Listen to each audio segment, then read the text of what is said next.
টি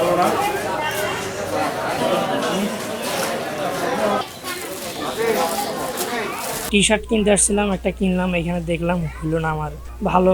দেখলাম দাম সুন্দর আছে ঈদ মার্কেট অনুযায়ী, মোটামুটি চলে স্বাভাবিক ঈদ অনুযায়ী যেটা নেওয়া উচিত আমাদের থেকে ওনারা ওইটাই নিচ্ছেন আর কি।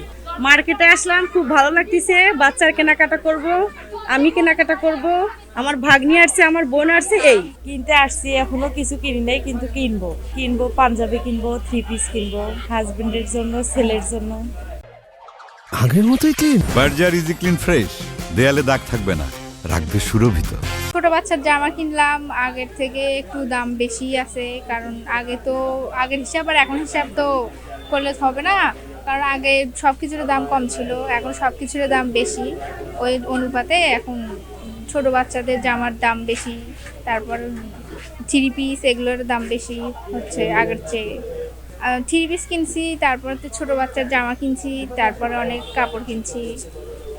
এখন ঈদ মার্কেট হিসেবে তো দাম একটু নিবেই, ওনারা হচ্ছে কিনে আনছে হয়তো বা বেশি টাকা দিয়ে, ওইভাবে কাস্টমারদের কাছ থেকে ওরা ওই রকম টাকা দিয়ে লাভ না হলে তো ওরা বিক্রি করবে না। এবারের ঈদে বেচা বিক্রি তুলনামূলক একটু কম।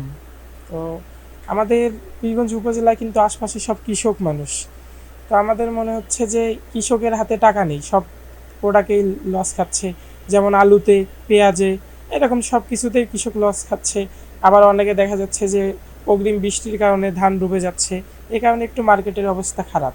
আমাদের সর্বসাফল্যে যতটুকু চেষ্টা ছিল, আমরা পুঁজি দিয়া কাস্টমারকে জানাই মন খুশি থাকে, তারা যেন রুচিসম্মত মানসম্মত প্রোডাক্ট পায়, সেই সাপেক্ষে আমরা আমাদের চেষ্টা সাপেক্ষে প্রোডাক্ট কিনছি। এবারকার প্রোডাক্ট অনুযায়ী প্রথম একটু লোকজনেরা সেটা আশাবাদী ছিল না, এখন আলহামদুলিল্লাহ ঈদ উপলক্ষে আমরা যেটা চিন্তা করছিলাম যে আমাদের কেনা বেচার কেমন কি হয়, আলহামদুলিল্লাহ মোটামুটি ভালো।